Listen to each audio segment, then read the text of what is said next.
어제 아침에는 아굴이라고 하는 사람을 통해서 준 잠언을 공부했고요. 오늘은 그 1절에 보면 루무엘 왕이 말씀한 바, 곧 그 어머니가 그를 훈계한 잠언이라.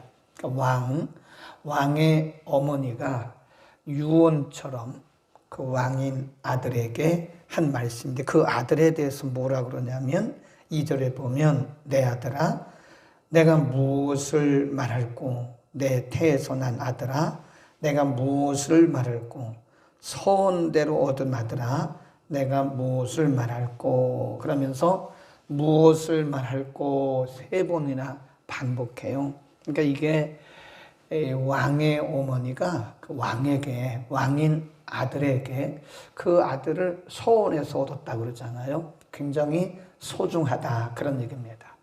소중한 아들에게 유언과 같이 준 참 중요한 훈계의 말씀이다, 그렇게 보시면 되고요. 이런 말씀을 보면 참 부모가 이 자녀들에게 영적인 훈계, 말씀을 통해서 영적인 훈계를 할 수 있다면 참 너무 좋겠다, 금상첨화다, 그런 생각을 해요.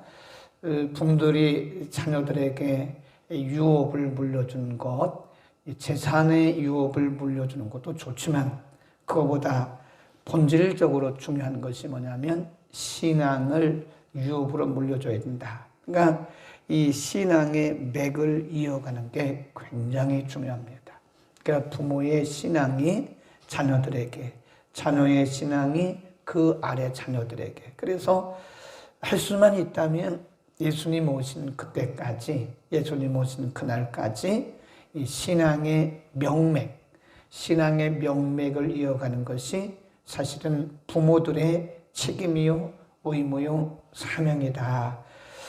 그래서 부모와 자식 간에 신앙적인 얘기를 할 수만 있다면 정말 그것은 성경적이고 신령한 가정이다. 근데 부모와 자녀 간에 신앙적인 말이 통하지가 않는다면 부모가 좀 기도를 해야 되지 않겠어요? 그리고 다른 것도 중요하지만 자녀들에게 신앙의 유산을 물려주는 게 중요하다. 뭘 얘기했는가? 3가지를 얘기했어요. 거기 보면 3절에 내 힘을, 왕인 아들에게 하는 얘기예요. 내 힘을 여자들에게 쓰지 말며 왕들을 멸망시키는 일을 행치 마라. 3절에서 처음 말씀한 것이 뭐냐면 내 힘을 여자들에게 쓰지 마라. 그게 무슨 얘기냐면 성적으로 방탕하지 마라. 우리가 보면 솔로몬도요, 잠언의 말씀을 기록했던 솔로몬도 마지막에 가서 여자들 때문에 망했어요. 그래서 솔로몬이 전반기, 후반기 그러는데 전성기, 후퇴기 그래요. 솔로몬이 전반기는 전성기인데 이때는 영감이 풍성했을 때예요. 근데 웬일인지 솔로몬 왕이 마지막에 후반기에 가가지고는 그 여인들, 거기 보면 아내들도 있고 첩들도 있고, 그게 1000명이에요, 1000명. 그러니까 그 여인들이 각각의 우상을 섬기는데 나중에 솔로몬이 하나님을 완전히 떠났어요. 그리고 죽었어요. 그렇게 유일무이하게, 유사이래로 유일무이하게 하나님의 지혜를 받았던 솔로몬도요, 마지막에 가지고는 여자들 때문에 망했다. 아마 이 루무엘의 어머니가 그런 부분을 인지하지 않았을까, 그런 생각을 해요. 또 우리 신명기 한번 가볼까요? 신명기 17장에 보면 이미 모세를 통해서 왕된 자들의 자세, 신명기 17장 16절 시작. 왕된 자는 말을 많이 두지 말 것이요 말을 많이 얻으려고 그 백성을 애굽으로 돌아가게 말 것이니 이는 여호와께서 너희에게 이르시기를 너희가 이후에는 그 길로 다시 돌아가지 말 것이라 하셨음이며 17절 아내를 많이 두어서 그 마음이 미혹되게 말 것이며 그랬어요. 거기 보면 아내를 많이 두면 마음이 미혹된다. 그게 성적 방탕을 금하기 위한 것이다. 그래 솔로몬 같은 그런 지혜로운 왕도요 마음이 다 분산됐어요. 분산. 그러니까 나중에는 왕의 업무, 중요한 왕의 사역을 하지 못하고 그 여인들에게 마음 다 뺏겨가지고요 중심이 다 흔들려 버린 거예요. 하나님도 떠나고 말씀도 떠났고. 그래 이게 왜 이런 부분을 말씀했을까? 자신의 일에 집중할 수 없기 때문에 그런 거다. 솔로몬뿐만이 아니죠. 우리가 역사적으로 보면 대부분의 잘 나가다가 왕의 업무를 하다가 무너진 사람들이 그 여인들 때문에 여인. 그래서 옛날부터 우리가 리더들에게 항상 목회자든 아니면 정치적 리더든 또 경제적 리더든 항상 리더십을 교육할 때 항상 세 가지를 조심해라. 하나는 여성, 이성이죠. 이성, 여성, 이성. 또 하나는 명예, 돈 이런 거 조심하라. 그렇지 않으면 우리가 리더십을 끝까지 유지할 수가 없다. 그런 얘기를 했어요. 그럼 꼭 리더십에게만 해당되는 게 아니죠. 우리 크리스찬들에게 경건한 삶을 사는 데 있어서 반드시 우리가 기억할 말씀이다. 그 다음에 두 번째, 거기 보면 4절에 루무에라 포도주를 마시는 것이 왕에게 마땅치 아니하고 왕에게 마땅치 아니하며 독주를 찾는 것이 주권자에게 마땅치 않다. 두 번 반복한 거예요. 같은 말씀을. 오늘날로 말하면 이 독주나 포도주는 술을 말해요. 술. 왕에게 주권자가 이 술을 마시는 것이 마땅치 아니하다. 왜 그러냐? 5절 시작. 술을 마시다가 법을 잊어버리고 모든 간곤한 백성에게 공의를 굽게 할까 두려우니라. 이 법이 뭐냐면 하나님 말씀도 의미하고요. 또 법이라는 게 왕도를 얘기해요. 왕도. 왕이 지켜야 할 기존이 있거든요. 근데 술을 마시다 보면 이 사람이 제정신이 아니죠. 이성을 잃어요. 그런 말씀 아니에요? 거기 보니까 술을 마시다가 법을 잊어버리고 모든 간곤한 백성에게 공의를 굽게. 그러니까 항상 이 리더십들은요, 리더들은, 지도자들은 생각이 이게 달아야 되고요. 그리고 온전해야 돼요. 그러니까 술을 마시다 보면 이게 제 생각이 온전할 수가 없어요. 건전할 수가 없어요. 응? 건전할 수가 없다니까요. 그러면 크리스찬들 중에 이 주초 문제를 아직도 해결하지 못한 분이 계세요. 그래서 술 마시는 것이 무슨 자랑스러운 것처럼 그냥 모임에 가서 한 잔씩 하고 그러는데, 아유, 맥주는 괜찮다고. 맥주도 술이에요. 맥주가 술이 아닙니까? 거기에 알코올이 들었는데, 맥주는 괜찮다고 그러면서 또 그냥 한 잔씩 하고 그러더라고요. 근데 요즘 아주 심해요. 이렇게 보면 애들도, 젊은 애들도 길에서 막 담배 피고 그래요. 그러면 사회 통념적으로 볼 때 크리스찬이 아닐지라도 사회 통념적으로 볼 때 안 좋게 봐요. 여성들이, 물론 남성들도 담배 피는 게 안 좋은데 여성들이, 젊은 아이들이 그냥 이 뒤에 서가지고 길에서 앉아가지고 그냥 껌껌 피는 걸 보면 참 안 좋다는 생각이 들어요. 저런 아이들이 나중에 아이를 갖게 임신을 하게 되면요, 그 태아에게 엄청난 그 영향을 준다잖아요. 그걸 보면서 안 됐더라고. 앞으로 아이를 가지고 아이를 낳아야 될 아이들이 왜 저렇게 술, 담배를 하는가. 아주 이 술을 이렇게 소주 마시는 거 그냥 보편적이에요. 그냥 이렇게 식당에서 놓고 어른이 있거나 없거나 아무 상관없습니다. 그런 거 전혀 괜찮아요. 그냥 술 마시고 맥주 마시고 담배 피고 하는 걸 보면 이 시대가 참 경건성을 많이 잃어가고 있다.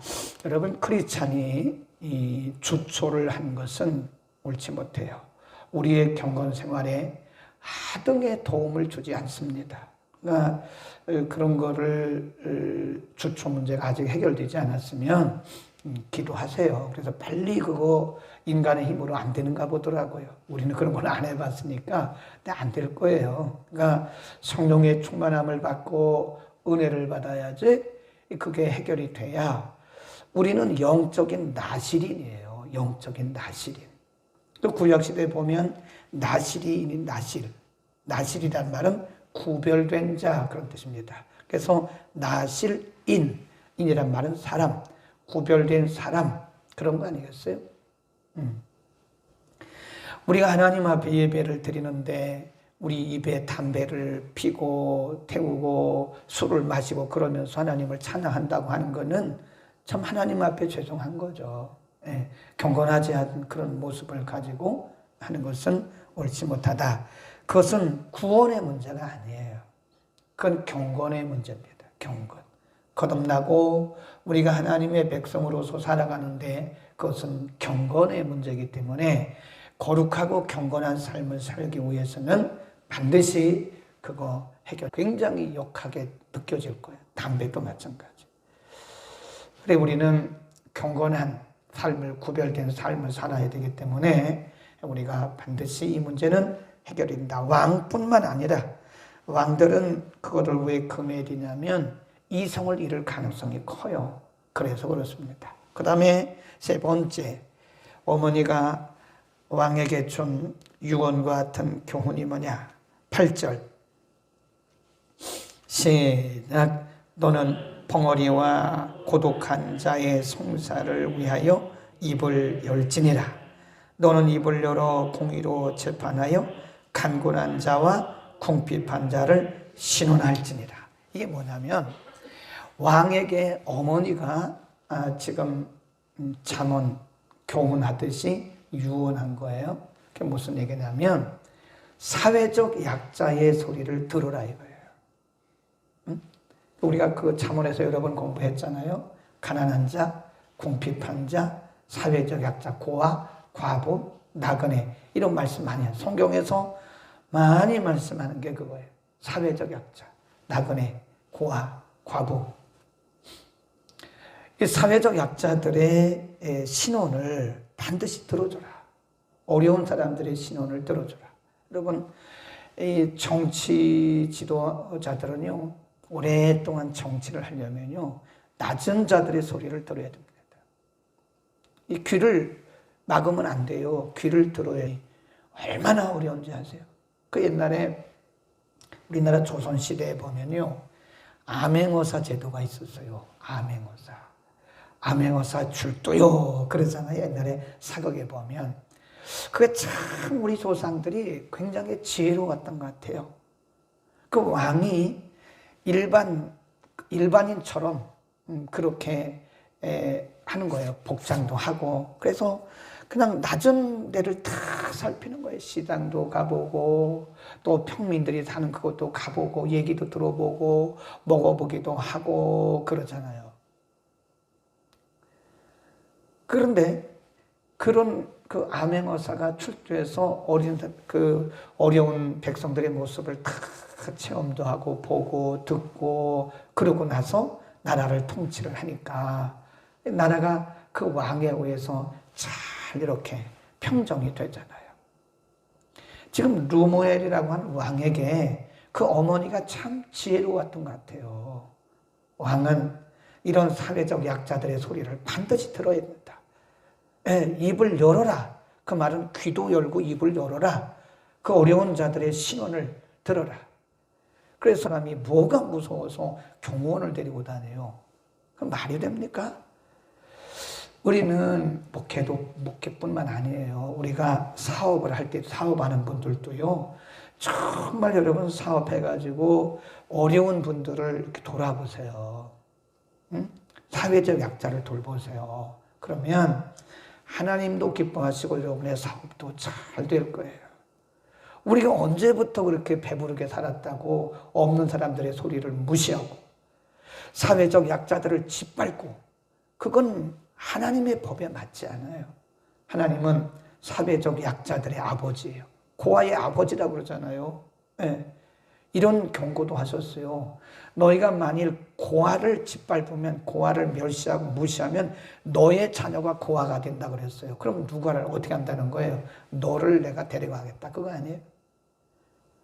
어려운 사회적 약자인 과부를 네가 멸시하면 내 아내가 과부가 되겠다 그랬어요. 그러면 너를 데려가겠다, 그거 아니겠습니까? 그래요. 크리스찬들은요, 항상 마음을 낮춰야 돼요. 아무리 공부를 많이 하고 아무리 내가 재산이 많이 있어도요, 항상 평범하게 사는 게 좋아요.